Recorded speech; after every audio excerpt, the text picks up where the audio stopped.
Hola, ¿listos para sumergirnos hoy en un tema que es la base de casi todo en derecho civil? Los hechos y actos jurídicos. Tema central si los hay. Podríamos decir que son como el motor, ¿no? Lo que pone en marcha, cambia o detiene nuestros derechos y obligaciones. Precisamente, son esos acontecimientos, como los llama el Código Civil y Comercial argentino, que tienen la capacidad de generar consecuencias jurídicas. Claro, Y esto abarca desde algo tan, digamos, natural, como que pase el tiempo, hasta la acción más deliberada, como, no sé, firmar un contrato de alquiler. Lo esencial es su impacto en el mundo del derecho. y esa es nuestra misión hoy, desglosar estos conceptos clave. Vamos a partir de la definición de hecho jurídico del artículo 257. El punto de partida. Entender bien esa distinción entre relación y situación jurídica, que a veces, cuesta un poquito. Sí, que siempre genera dudas. Y luego, sí, desplegar todo el mapa. Naturales, humanos, voluntarios, involuntarios, lícitos e ilícitos. Un montón. Claro, y vamos a profundizar en qué hace que un acto sea voluntario. O sea, analizar el discernimiento, la intención y la libertad. Los elementos internos. Exacto. ¿Y qué pasa cuando alguno falla? Los famosos vicios, ¿no?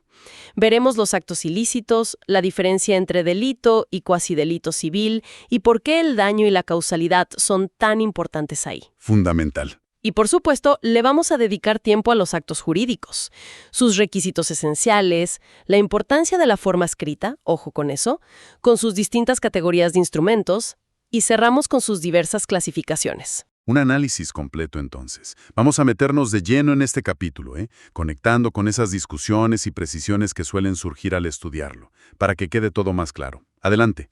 Empecemos por la base. Artículo 257 del Código Civil y Comercial. ¿Qué nos dice sobre el hecho jurídico? Lo define como el acontecimiento. Una palabra interesante. Es ese suceso que, conforme al ordenamiento jurídico, produce el nacimiento, modificación o extinción de relaciones o situaciones jurídicas. Ajá. Y aquí ya tenemos una primera precisión importante del código actual. No habla solo de derechos y obligaciones, como antes, sino de este concepto más amplio. Incluye relaciones y situaciones. Es una diferencia terminológica que siempre se remarca, ¿verdad? Podemos desglosar qué significa cada una. A ver, ¿qué es una relación jurídica? Una relación jurídica es fundamentalmente un vínculo, un lazo entre dos o más sujetos, que está regulado por el derecho. Un vínculo. Sí, pénsalo como algo dinámico, algo que puede cambiar. El ejemplo típico que siempre damos en clase, una obligación, como un préstamo entre compañeros. Claro. Se crea un vínculo entre acreedor y deudor, ¿no? El artículo 724 define la obligación. Y ese vínculo puede modificarse. Por ejemplo, si acuerdan un nuevo plazo de pago. Es una conexión, digamos, interpersonal con efectos legales. Entendido. Es como un puente entre personas. ¿Y la situación jurídica? La situación es más bien un estado, una posición de una persona frente a un bien o incluso frente a la ley en general. Es más estática. Ah, ok. Y no necesariamente implica un vínculo directo y actual con otra persona específica. El ejemplo paradigmático es el derecho de propiedad sobre un inmueble, un derecho real, ¿no? Artículo 1882. Claro, ser dueño. Exacto. Ser propietario es una situación jurídica, tu posición frente a la cosa. Y es interesante, como nota la profe siempre, cómo el código organiza esto. Las relaciones, como las obligaciones, están en el libro tercero. Las situaciones, como los derechos reales, en el libro cuarto. Son como universos distintos conceptualmente. Perfecto. Antes de meternos de lleno en cómo se clasifican los hechos, hay otra distinción básica que suele aparecer y es bueno tenerla clara.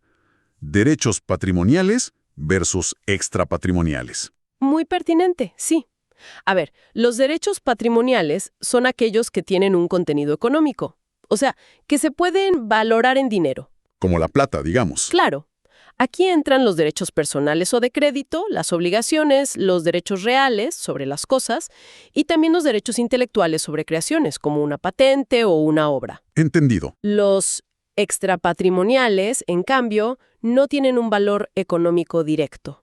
Hablamos del derecho a la vida, al honor, a la libertad, a la intimidad. Son inherentes a la persona, no tienen precio. Y aquí suele surgir la pregunta, sobre todo en temas de indemnización, por ejemplo, en un accidente. ¿Se le puede poner precio a la vida? ¿Cómo funciona eso? Exacto. Es el debate recurrente. Y la perspectiva jurídica, digamos, consolidada, es que la indemnización por la pérdida de una vida o por el daño moral no busca ponerle un precio al derecho en sí. Eso sería imposible, es invaluable. Claro, no es como comprar algo. No. Lo que busca es reparar, en la medida de lo posible, las consecuencias dañosas tanto patrimoniales como extrapatrimoniales que esa pérdida genera en otros. El foco está en la reparación del daño sufrido por la víctima o sus allegados, no en la cotización del derecho afectado. Clarísimo ese punto. Ahora sí, vamos a la estructura. ¿Cómo se clasifican los hechos jurídicos? La gran división. Bueno, la gran división inicial es entre dos ramas principales. Por un lado, los hechos externos o de la naturaleza.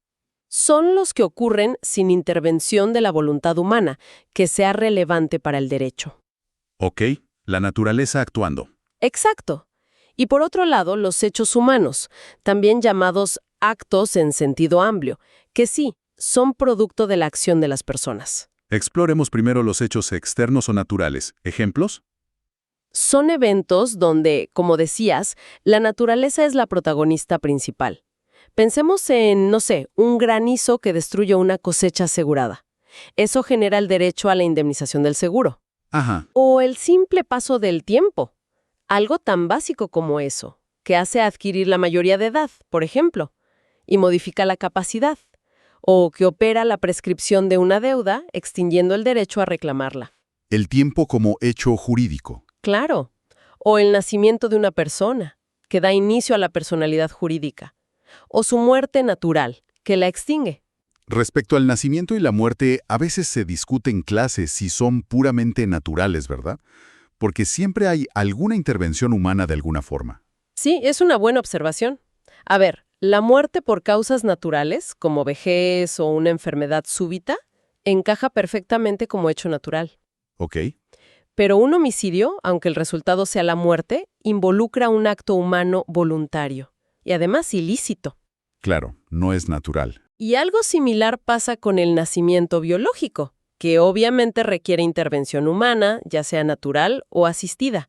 Pero, y esto es lo crucial para el derecho civil y cómo lo enfoca el código, lo que importa es el acontecimiento del nacimiento o la muerte en sí mismo y sus consecuencias jurídicas directas. Ah, el hecho en sí. Exacto. El inicio o fin de la personalidad, la apertura de la sucesión, etc. Más allá de si hubo una causa humana inmediata o mediata detrás. El foco está en el hecho biológico relevante para la ley. Entendido. Pasemos entonces a la otra gran rama. Los hechos humanos o actos. Son las acciones realizadas por las personas. Y acá una precisión importante que siempre hace la profe. Decimos que pueden generar consecuencias jurídicas, no que siempre lo hagan. Cierto. Caminar por la calle es un hecho humano, pero en principio es irrelevante para el derecho. Ahora, si al caminar cruzas imprudentemente y causas un accidente, bueno, ese mismo hecho humano sí adquiere relevancia jurídica. Ahí cambia todo. Exacto. Y estos actos humanos se subdividen fundamentalmente en voluntarios e involuntarios. Aquí llegamos al núcleo de la responsabilidad y la autonomía, ¿no? Cuando un acto humano es considerado voluntario por el derecho, ¿qué se necesita? Para que un acto sea voluntario y, por lo tanto, imputable a quien lo realiza, el código, implícitamente en los artículos 260 y 261, exige la concurrencia de 4 elementos. Ojo, 4. A ver. 3 son internos, son componentes de la voluntad psicológica. Y acá la corrección de la profe, no de la persona, sino de la voluntad psicológica. Estos son discernimiento, intención y libertad. Internos. Discernimiento, intención, libertad. Ok. Y un elemento externo indispensable. La manifestación de esa voluntad. Si no se exterioriza, queda en la cabeza. Desglosemos estos elementos internos. Primero, el discernimiento. ¿Qué es exactamente? El discernimiento es la aptitud natural de la persona para comprender y valorar sus acciones, y también las consecuencias que éstas pueden tener. La capacidad de razonar, digamos. Exacto, es la capacidad de razonar, de distinguir lo bueno de lo malo, lo conveniente de lo inconveniente en esa situación. Está ligado a la madurez mental y es clave, como se debatió en clase, no confundirlo con la capacidad jurídica. Ah, ¿no es lo mismo que ser mayor de edad? No, la capacidad es la aptitud legal para ser titular de derechos y ejercerlos, como ser mayor de 18. El discernimiento es la condición mental efectiva en el momento del acto. Podés ser capaz legalmente, pero no tener discernimiento en un momento dado. ¿Y cuándo presume la ley que falta? Bueno, la ley presume que falta discernimiento en actos ilícitos cometidos por menores de 10 años. Y en actos lícitos, si el menor tiene menos de 13 años. Ajá. Y también puede faltar transitoriamente en personas capaces. Por ejemplo, si alguien está bajo efectos de drogas, alcohol o en un estado de shock emocional muy fuerte, etc. Ok. Segundo elemento interno. La intención. La intención consiste en aplicar ese discernimiento, esa capacidad de razonar al acto concreto que se está realizando. O sea, entender qué estoy haciendo ahora. Exactamente. Comprender específicamente la naturaleza de ese acto y sus efectos jurídicos previsibles. Y acá es fundamental una distinción que veremos más adelante y que la profe remarcó mucho, esta intención como elemento de la voluntad. O sea, entender lo que se hace. Sí. No es lo mismo que el fin inmediato que caracteriza al acto jurídico. El fin inmediato es el propósito de crear efectos jurídicos. Son dos conceptos relacionados, pero distintos. No hay que mezclarlos. Importante esa aclaración. ¿Y qué puede afectar, qué puede viciar esa intención de entender el acto? La intención puede verse afectada o viciada por dos causas principales. La primera es A, la ignorancia o el error. El error, equivocarse. Exacto. Ocurre cuando la persona tiene una falsa representación de la realidad. Se equivoca sola, digamos, espontáneamente, sin que medie engaño de otro. Y cualquier error anula el acto. No, no cualquiera. Para que anule el acto, el error debe ser esencial. Es decir, tiene que recaer sobre aspectos determinantes del acto. ¿Cómo cuáles? Por ejemplo, sobre la naturaleza del acto. Creías estar prestando algo y en realidad lo estabas donando. O sobre la persona. Contrataste con Juan creyendo que era Pedro, y la identidad de Pedro era clave para vos. Ok. O sobre el objeto. Compraste un lote pensando que era otro distinto. O sobre una cualidad sustancial del bien. Pensabas que algo era de oro macizo y resulta que era solo bronce bañado. La calidad, claro. O incluso sobre la causa, los motivos, si fueron expresados y eran esenciales para ambas partes. El criterio clave es este. ¿Habrías realizado el acto de haber conocido la verdad? Si la respuesta es no, entonces el error fue esencial y vicia la intención. Entendido. ¿Y el segundo vicio que afecta la intención? Mencionaste que eran dos. El segundo es B, el dolo. Está regulado en el artículo 271. Aquí sí hay un factor externo clave, el engaño provocado por la otra parte o por un tercero. Acá sí hay mala fe, digamos. Maquinación que se use para inducir a la otra parte a celebrar el acto. El ejemplo del PDF era bueno. Convencer con engaños que vender es lo mismo que alquilar. Claro, ese es un buen ejemplo. O te convencen con documentación falsa de que un terreno es edificable cuando en realidad no lo es. Puede ser una acción, como mentir activamente, o una omisión, como callar información relevante que se tenía el deber de comunicar. El dolo omisivo. ¿Y qué requisitos tiene que tener ese dolo para anular el acto? Bueno, tiene que ser grave, o sea, importante. Tiene que ser determinante del consentimiento. Esto es clave. Sin el engaño, la persona no habría contratado o lo habría hecho en otras condiciones. Y tiene que haber causado un daño importante. Si se cumplen estos requisitos, el dolo vicia la intención, permite anular el acto y además genera la obligación de indemnizar los daños. Clarísimo. Pasamos al tercer elemento interno de la voluntad, la libertad. La libertad es básicamente la posibilidad de elegir espontáneamente, decidir si realizar o no el acto sin coacciones externas que te fuercen. Poder decir que no, básicamente. Exacto. Y este elemento se ve afectado por dos vicios principales. 1. La violencia física o fuerza irresistible. Esto es cuando se emplea una fuerza física directa sobre la persona que le impide cualquier tipo de resistencia. El ejemplo drástico: te agarran la mano y te obligan a firmar. Ok, fuerza bruta. Sí. Y 2. La intimidación o amenazas.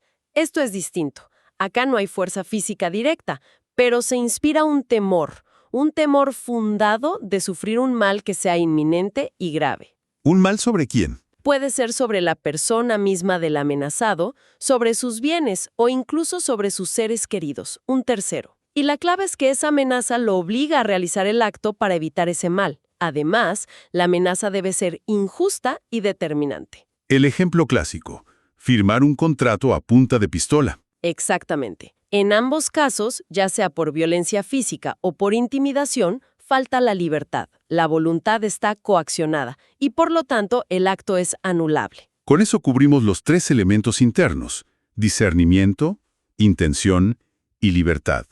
Nos queda el cuarto, el externo, la manifestación de la voluntad. Exacto.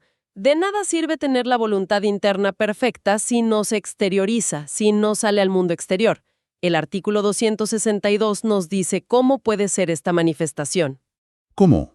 Puede ser expresa o sea directa. Por ejemplo, oralmente, por escrito o mediante signos inequívocos, como levantar la mano en una subasta para ofertar.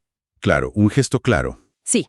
O puede ser tácita. Esto es cuando la voluntad resulta de ciertos actos que permiten conocerla con certidumbre. El ejemplo típico: subirse a un colectivo y pagar con la SUBE. Esos actos implican aceptar el contrato de transporte. Nadie dice acepto el contrato, pero se entiende. Exacto. Incluso la ejecución de un hecho material puede ser una manifestación, como entregar la cosa que vendiste o romper un pagaré delante del deudor antes del vencimiento, lo que puede interpretarse como perdón de la deuda. Y aquí siempre surge la duda, el punto tramposo. ¿Qué pasa con el silencio? ¿Es cierto el famoso dicho, el que calla otorga? Cuidado con eso, porque el código en los artículos 263 y 264 es muy claro al respecto. Y dice básicamente lo contrario. La regla general es que el silencio no se considera manifestación de voluntad. O sea que no vale como aceptación. No. No vale ni como aceptación ni como rechazo.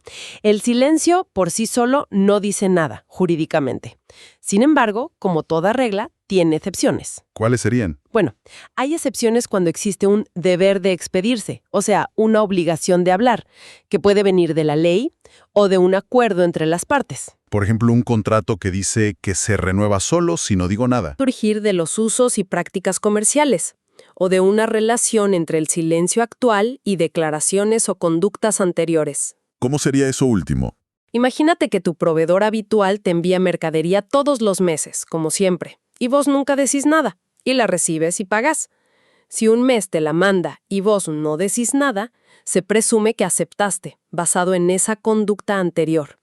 Por la costumbre entre las partes. Claro, pero son casos específicos tasados por la ley o las circunstancias. La regla fundamental es: el silencio no obliga. El que calla en principio no otorga nada. Perfecto. Entonces, recapitulando rápido, si en un acto falta el discernimiento, o si la intención está viciada por error o por dolo, o si falta libertad por violencia o amenazas, ese acto es involuntario. Y la consecuencia principal de un acto involuntario es que, en principio, es nulo. No produce los efectos jurídicos que las partes buscaban intencionalmente al realizarlo. Ok, no vale. Pero, y acá un pero importante, esto no significa que no tenga ninguna consecuencia jurídica en absoluto. ¿Cómo es eso? Por ejemplo, si alguien pagó algo en virtud de un acto que luego se anula por un vicio de la voluntad, tiene derecho a que se lo devuelvan. Es la acción de repetición, para evitar un enriquecimiento sin causa de la otra parte. Lógico. Además, aunque el acto sea involuntario para quien sufre el vicio, puede generar responsabilidad por daños y perjuicios si ese vicio fue causado por dolo o culpa de la otra parte, o incluso de un tercero que intervino. Entendido. Bien, dejamos los actos involuntarios y pasamos a la otra cara de la moneda. Actos que sí son voluntarios, pero que van en contra de la ley. Los famosos actos ilícitos. Correcto. Un acto ilícito es, por definición, un acto voluntario, o sea, realizado con discernimiento, intención y libertad, pero que está reprobado por el ordenamiento jurídico. Viola la ley o, más ampliamente, viola el deber general de no dañar a otro, que establece el artículo 1716. El no dañar. Exacto. Y causa un prejuicio a una persona o a sus bienes.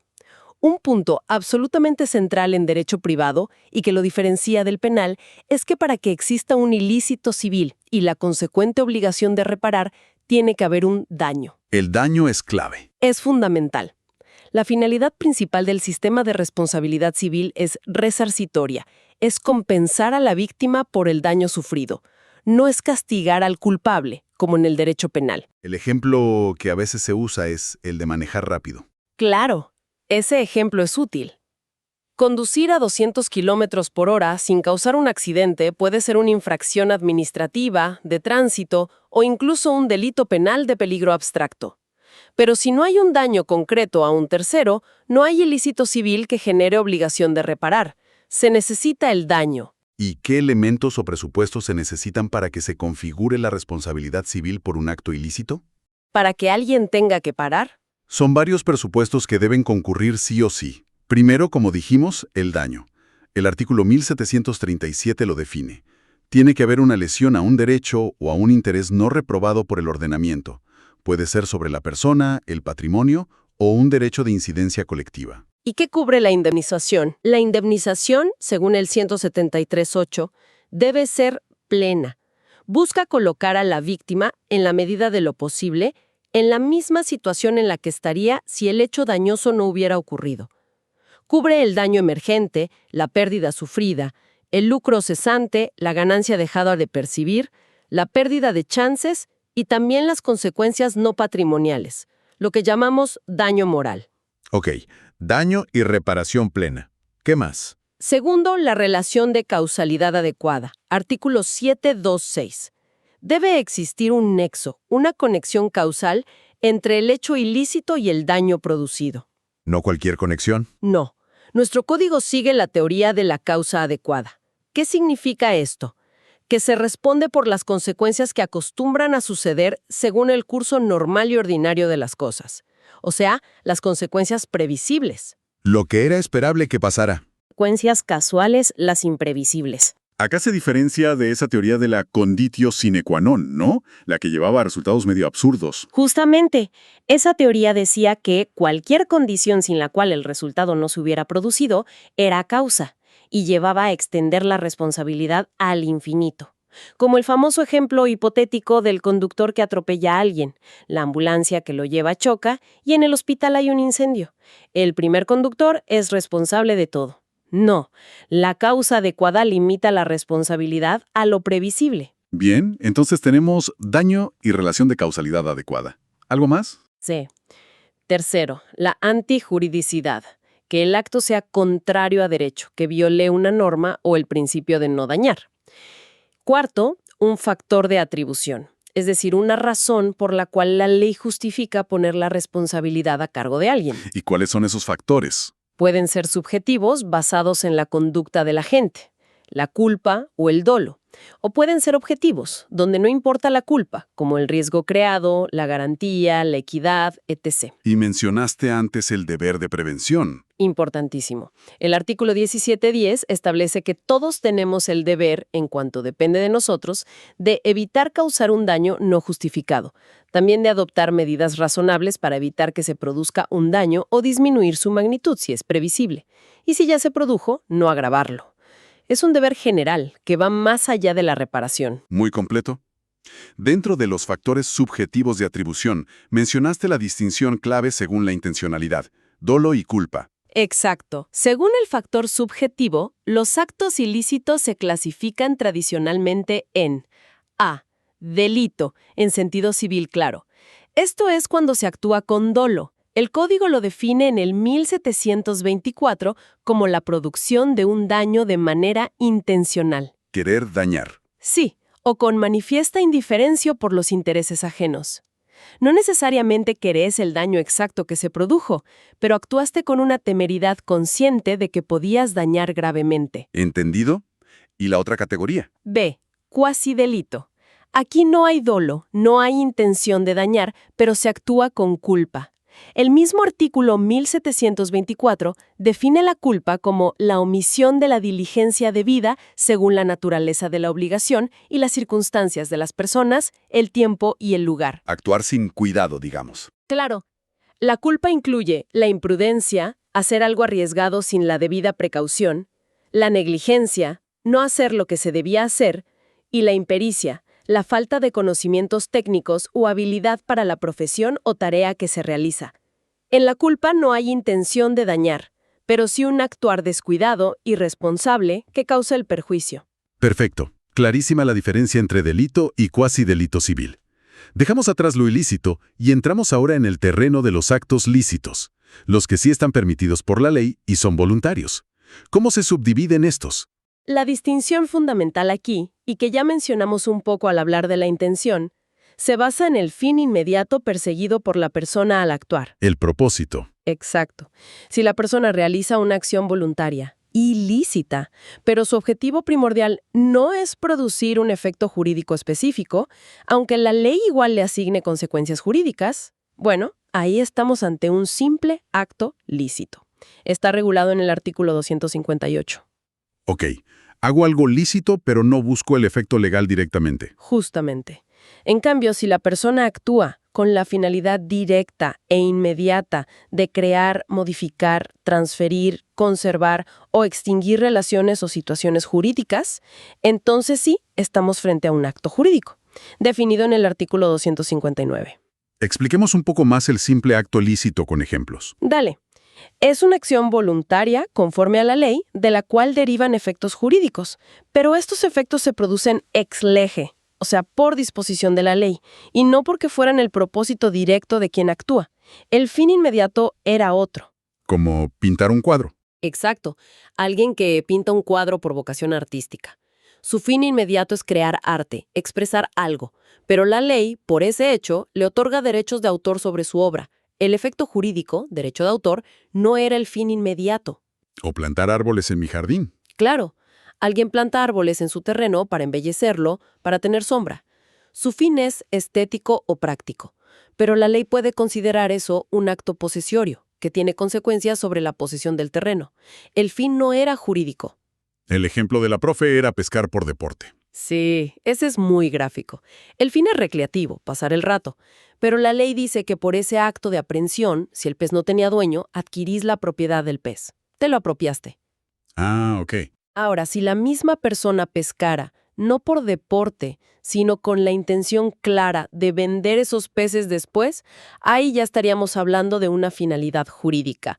Realizar actos de comercio, contratar, obtener un lucro, y eso ya sería un acto jurídico. Entendido. Y ahora sí, el gran protagonista de esta parte del derecho civil, el acto jurídico. Artículo 259. Exactamente.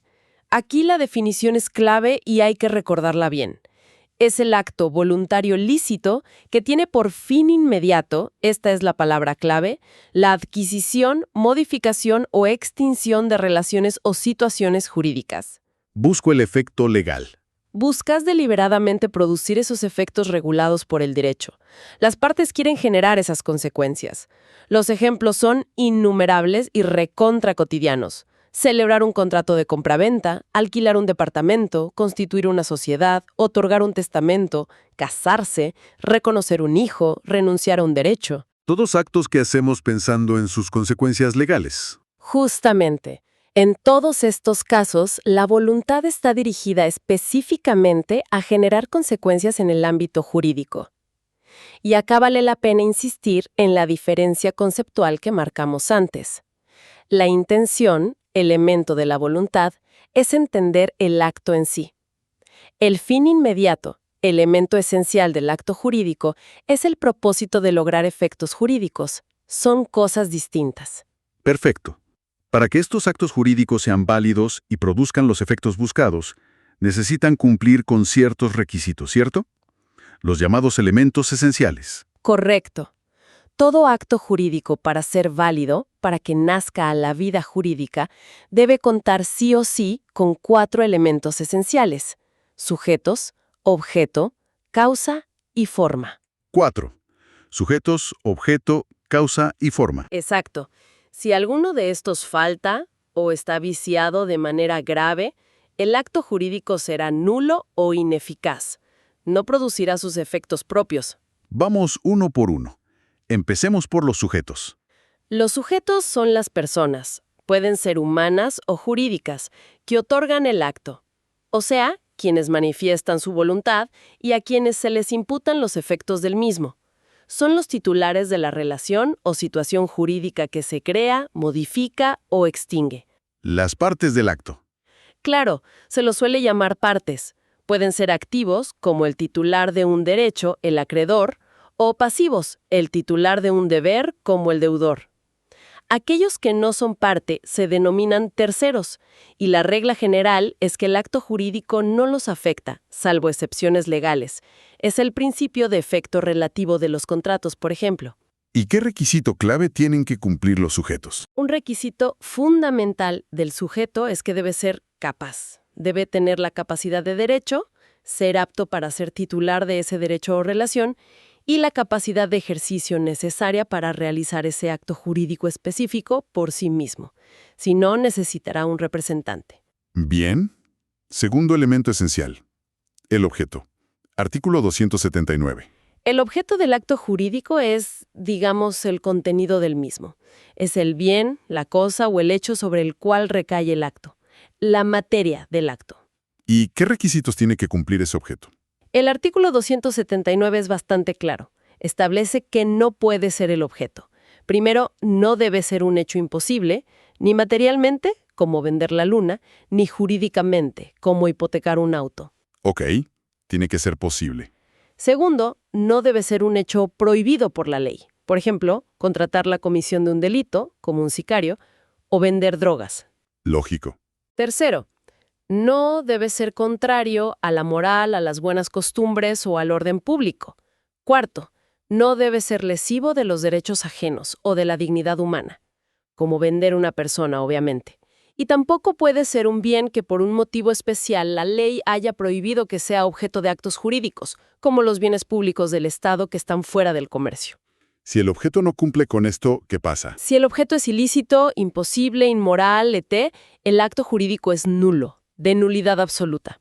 Ahora, existe una figura interesante que es la convalidación, en el artículo 280. ¿Qué es eso? Dice que si un acto tiene un objeto que inicialmente era imposible, pero luego, antes del cumplimiento de un plazo o una condición suspensiva, ese objeto se vuelve posible, el acto puede volverse válido, se convalida. Ah, mira qué interesante. Tercer elemento esencial, la causa. Artículo 281. Este suele ser complicado. Sí, la causa es un concepto que históricamente ha generado mucho debate doctrinario, pero el código actual intenta dar una definición más clara. Hay que distinguir entre la causa fuente y la causa fin. A ver. La causa fuente es el origen, el hecho generador de la obligación o del acto. Por ejemplo, en un contrato, la causa fuente es el acuerdo de voluntades mismo. Ok, ¿de dónde nace? Exacto. Pero cuando hablamos de la causa como elemento esencial del acto jurídico, nos referimos principalmente a la causa fin. Es la finalidad perseguida por las partes al celebrar el acto. El para qué del acto. El propósito. Sí. El artículo 281 la define como el fin inmediato autorizado por el ordenamiento jurídico que ha sido determinante de la voluntad. Es decir, la finalidad típica y objetiva del acto. En una compraventa, para el vendedor es recibir el precio. Para el comprador es obtener la cosa. La razón económica o social del acto. Exacto. Pero el artículo agrega algo más. Dice que también integran la causa los motivos exteriorizados cuando sean lícitos y hayan sido incorporados al acto en forma expresa o tácitamente si son esenciales para ambas partes. O sea, los motivos personales también pueden ser causas si se expresan y son importantes para todos. Justamente. Si alquilo una casa específicamente para poner un negocio y eso se lo hago saber al locador, Y ese terminante, ese motivo particular forma parte de la causa fin. La causa debe existir durante todo el contrato y debe ser lícita para que el acto sea válido. Si la causa es ilícita o inmoral, el acto es nulo. Entendido. Y nos queda el cuarto elemento esencial, la forma. La forma es, básicamente, el modo en que se exterioriza la voluntad de los sujetos para celebrar el acto jurídico. Es el conjunto de solemnidades o requisitos externos que deben observarse. La ropa del acto, podríamos decir. ¿Y siempre hay una forma obligatoria? No. Aquí rige, como principio general, la libertad de formas. El artículo 284 lo dice. Las partes pueden elegir la forma que quieran, salvo que la ley o ellas mismas impongan una forma determinada. Ah, o sea que la regla es la libertad. Sí. Ahora, cuando la ley exige una forma específica, podemos estar ante actos que llamamos formales. ¿Y hay distintos tipos de actos formales? Sí. Pueden ser solemnes absolutos, donde si no se cumple la forma exigida, el acto es totalmente nulo, no vale nada. El ejemplo clásico es la donación de inmuebles, que sí o sí debe hacerse por escritura pública. La forma es esencial para la validez. Exacto.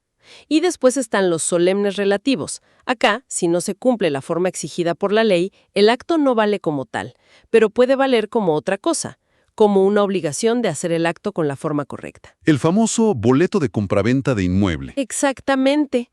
El boleto no transmite la propiedad porque para eso se necesita escritura pública, pero sí obliga a las partes a escriturar. Vale como una promesa de celebrar el acto formal. ¿Y si la ley no exige ninguna forma? Entonces son actos no formales. La mayoría de los contratos consensuales, como comprar algo en un kiosco, son no formales.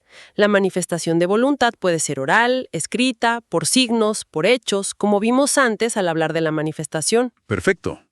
Detengámonos un momento en la forma escrita que es crucial en la práctica diaria del derecho. ¿Qué implica exactamente instrumentar un acto? Instrumentar un acto significa, precisamente, volcarlo en un documento escrito, ponerlo por escrito para que sirva como prueba de su existencia y contenido, y también para darle ciertos efectos jurídicos específicos que a veces dependen de esa instrumentación.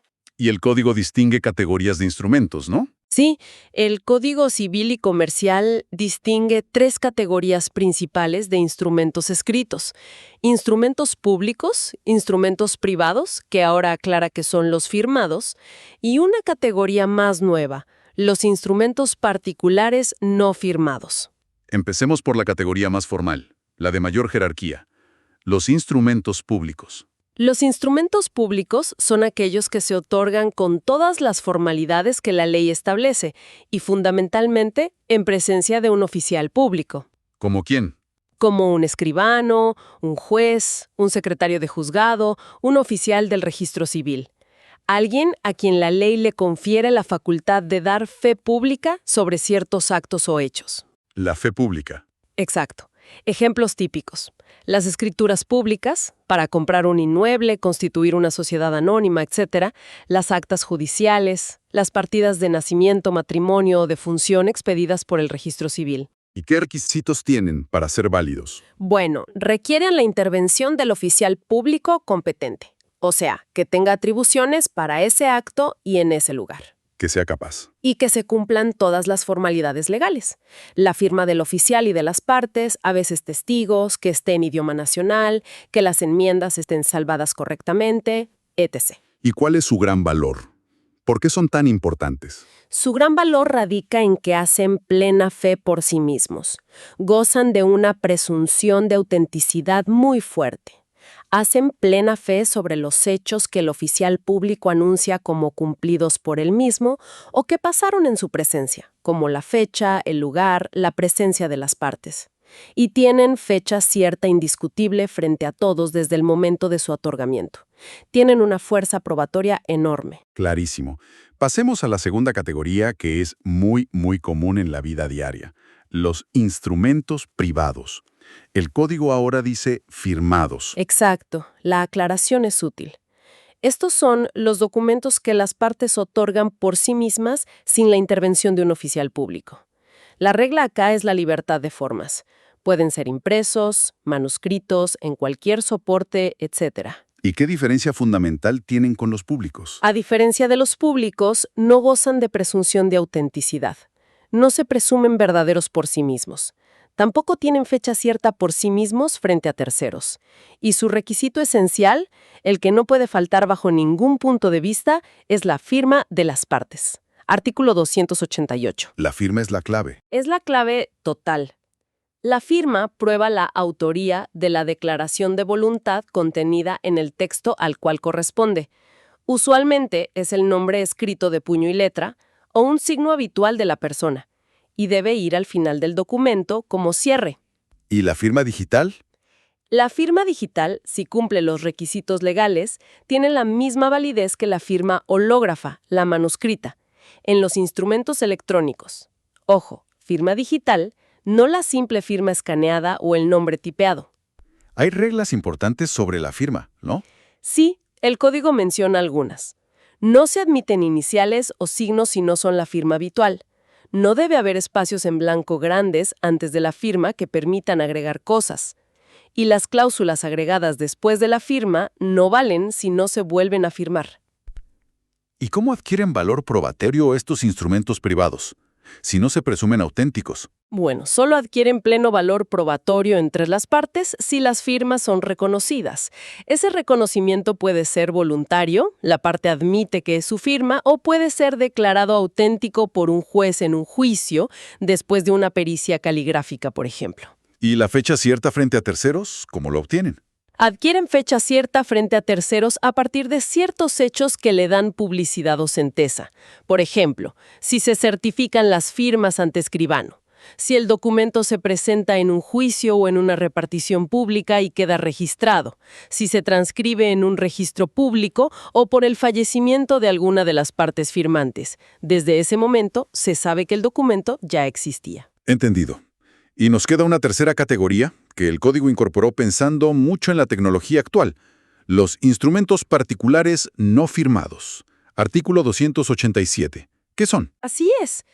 El artículo 287 menciona esta categoría, digamos, residual.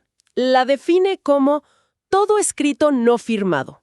Y esto abarca una gama muy amplia de soportes modernos que no encajaban bien antes. ¿Cómo qué cosas? Incluye los impresos, como un folleto, un ticket de supermercado, los registros visuales o auditivos de cosas u hechos, fotos, videos, grabaciones de voz, y lo más relevante hoy en día, los registros de la palabra y de información contenidos en cualquier otro medio. Ahí entran los mails, los WhatsApp. Exactamente. Piensen en correos electrónicos sin firma digital certificada, mensajes de WhatsApp o Telegram, tickets de cajero automático, comprobantes de pago electrónico, planillas de cálculo, bases de datos. Todo eso que no tiene firma hológrafa ni digital y tampoco intervención de oficial público.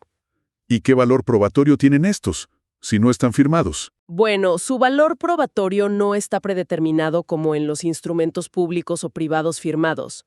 No hay una regla fija. El juez lo tiene que apreciar caso por caso. ¿Considerando qué? El código dice que el juez debe ponderar varias cosas. La congruencia entre lo que sucedió y lo que el instrumento narra o registra. La precisión y claridad técnica del texto o registro. Los usos y prácticas del lugar donde se use. Las relaciones precedentes entre las partes. Y, muy importante, la confiabilidad de los soportes utilizados y de los procedimientos técnicos que se usaron para crearlo o transmitirlo. O sea que el juez tiene bastante discrecionalidad. Sí, se los considera, muchas veces, como un principio de prueba por escrito. Es decir, una base que necesita ser complementada con otros medios de prueba, testigos, pericias informáticas, confesión, etc., para acreditar el hecho o el acto. Es una categoría muy abierta y fundamental en la era digital, y su interpretación sigue desarrollándose en la jurisprudencia. Muy claro todo el panorama de la forma escrita y sus instrumentos. Para ir completando el análisis del acto jurídico como tal, nos falta repasar sus distintas clasificaciones. Son varias, ¿verdad? Mencionaste 9 antes. Sí, La doctrina y el propio código, a veces explícita y a veces implícitamente, permiten clasificar los actos jurídicos según distintos criterios. Ayuda a entender mejor su naturaleza y efectos. Vamos a recorrer las más importantes que suelen presentarse en pares opuestos. Son como 9 miradas distintas sobre el mismo fenómeno. Dale, vamos con la primera. Positivos versus negativos. Según requieran una acción, un hacer o un dar positivos, o por el contrario una omisión, un no hacer, negativos, para que se produzcan sus efectos. Segunda clasificación. 2. Unilaterales versus bilaterales. Esto depende de cuántas voluntades se necesitan para formar el acto. Unilaterales si basta la voluntad de una sola parte, como hacer un testamento o reconocer un hijo.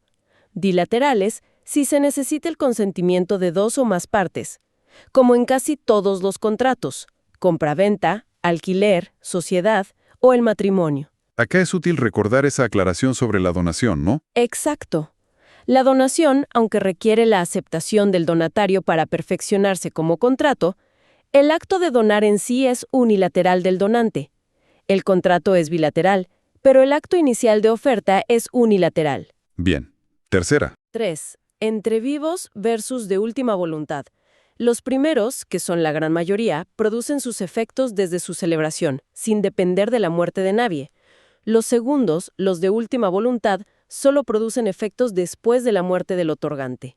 El ejemplo puro y casi único es el testamento. Cuarta clasificación. 4. Patrimoniales versus extrapatrimoniales. Esto ya lo rozamos antes. Según tengan un contenido y un fin predominantemente económico, variable en dinero, como los contratos en general, los derechos reales, o no, como el matrimonio, la adopción, los actos sobre derechos personalísimos como el honor o la imagen. Aunque, como dijimos, actos extrapatrimoniales como el matrimonio pueden tener consecuencias patrimoniales importantes, como el régimen de bienes. Exactamente. La clasificación atiende al fin principal, pero las consecuencias pueden mezclarse. Quinta clasificación. 5. Formales versus no formales. Esta ya la explicamos bien al hablar de la forma como elemento esencial. Según la ley, exija o no una forma determinada para su validez o para su prueba. Sexta. 6. De disposición versus de administración. Esta a veces cuesta un poco. Los actos de disposición implican una modificación sustancial del patrimonio o comprometen su porvenir por largo tiempo. Por ejemplo, vender un bien importante, donarlo, constituir una hipoteca o una servidumbre. Sacar algo valioso del patrimonio o grabarlo fuerte. Claro. En cambio, los actos de administración tienden a conservar el patrimonio, a explotarlo normalmente y a hacerle producir frutos sin alterarlo significativamente. Por ejemplo, alquilar un inmueble por un plazo corto, cobrar créditos, pagar deudas normales, hacer reparaciones necesarias en una cosa. La línea a veces parece sutil. Lo es, y depende mucho del patrimonio concreto de la persona. Como decía Borda y ejemplificó la profe, vender una casa es un acto de disposición clarísimo para un particular. Pero para una empresa inmobiliaria que se dedica a eso, vender casas es parte de su giro normal y podría considerarse un acto de administración de su negocio. Hay que ver el impacto en ese patrimonio. Entendido. Séptima clasificación. 7. Onerosos versus gratuitos. Esta es bastante intuitiva. Son onerosos cuando las ventajas que procuran a una de las partes le son concedidas por una contraprestación que ella da o se obliga a dar a cambio. Hay un sacrificio y una ventaja recíprocas, aunque no sean equivalentes. Ejemplos: compraventa, permuta, locación. Y gratuitos. Principales versus accesorios. Los principales son aquellos que existen por sí mismos, no dependen de otro acto para ser válidos y tener efectos, como un contrato de mutuo, un préstamo de dinero. Ok. Los accesorios, en cambio, dependen de un acto principal para existir y seguir su suerte. Su razón de ser es asegurar el cumplimiento del acto principal. Ejemplos clásicos: la fianza, la prenda o la hipoteca que garanticen el pago de ese préstamo de dinero. Y aquí aplica esa regla famosa. Exacto. Aquí rige el principio de que lo accesorio sigue la suerte de lo principal. Si se extingue o es nulo el acto principal, el préstamo, se extingue o es nulo también el acto accesorio, la fianza o la hipoteca. No pueden sobrevivir solos. Ahí tendríamos las 8 clasificaciones más usuales que se estudian. Mencionaste 9 antes. ¿Cuál sería la novena? Sí, a veces se añade como novena clasificación, aunque está más ligada a otro tema, la de actos puros y simples versus actos modales. Los puros y simples son los que producen sus efectos de inmediato y para siempre. Los modales son aquellos cuyos efectos están sujetos a alguna modalidad, como una condición, si pasa tal cosa, un plazo, a partir de tal fecha o hasta tal fecha, o un cargo, una obligación accesoria. Pero esto se estudia más a fondo al ver las modalidades de los actos jurídicos en sí. Perfecto. Con esas 8 o 9 cubrimos los criterios más relevantes para entender la naturaleza y los efectos de los distintos actos jurídicos. Un recorrido realmente exhaustivo el que hicimos hoy. ¿Sí? ¿Bastante completo? Hemos ido desde la definición misma de hecho jurídico, aclarando conceptos importantes como relación y situación jurídica, clasificando los hechos en naturales y humanos, profundizando muchísimo en la voluntad, sus elementos internos y externos, sus vicios. El error, el dolo, la violencia. Exacto.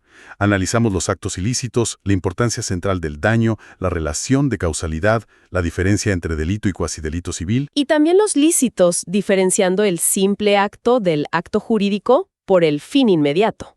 Hasta llegar al gran protagonista, el acto jurídico. Vimos sus elementos esenciales, sujetos, objeto, causa, forma, la crucial forma escrita y sus distintas categorías. Públicos, privados, firmados y los particulares no firmados. Y finalmente cerramos con todas estas clasificaciones que acabamos de repasar. Definitivamente un panorama muy abarcador de esta parte fundamental del derecho civil. Y creo que es valioso rescatar esa idea que a menudo se enfatiza al estudiar todo esto, ¿no? La importancia de no quedarse solo con la memorización de las definiciones, de los artículos. Ir más allá de repetir. Claro, sino de comprender realmente la lógica interna de cada concepto, cómo se conecta con los demás, por qué la ley establece ciertas distinciones y ciertos requisitos. Entender el por qué y el cómo de las cosas es lo que realmente permite después aplicar estos conocimientos a casos concretos. Eso marca la diferencia. Totalmente de acuerdo. Es la clave para razonar jurídicamente. Y bueno, para dejar una reflexión final flotando, algo para seguir pensando, con la omnipresencia de la tecnología en nuestras vidas, con todo lo digital, ¿cómo creen que impactará a futuro la valoración de esos instrumentos particulares no firmados del artículo 287? Esa es una excelente pregunta y un desafío constante para el derecho actual. Pensemos en la validez de acuerdos cerrados enteramente por mensajes de texto, por chats de WhatsApp, por correos electrónicos sin firma digital certificada. ¿Hasta dónde llega su fuerza? Es que la tecnología a menudo avanza mucho más rápido que la adaptación legislativa, ¿viste? La flexibilidad que introduce el artículo 287 es un buen punto de partida, sin duda, al permitir al juez valorar estos nuevos soportes. Pero deja mucha incertidumbre a veces. Claro. Y por eso la jurisprudencia y quizás futuras reformas legales tendrán que seguir afinando los criterios. ¿Para qué? Para determinar cuándo una conversación digital, un intercambio de mails, realmente constituye una manifestación de voluntad seria, completa y vinculante, que da lugar a un acto jurídico válido y exigible. Hay que equilibrar la agilidad que requiere el tráfico moderno con la necesidad imperiosa de seguridad jurídica. Sin duda es un campo en plena evolución y que nos va a seguir dando mucho que hablar.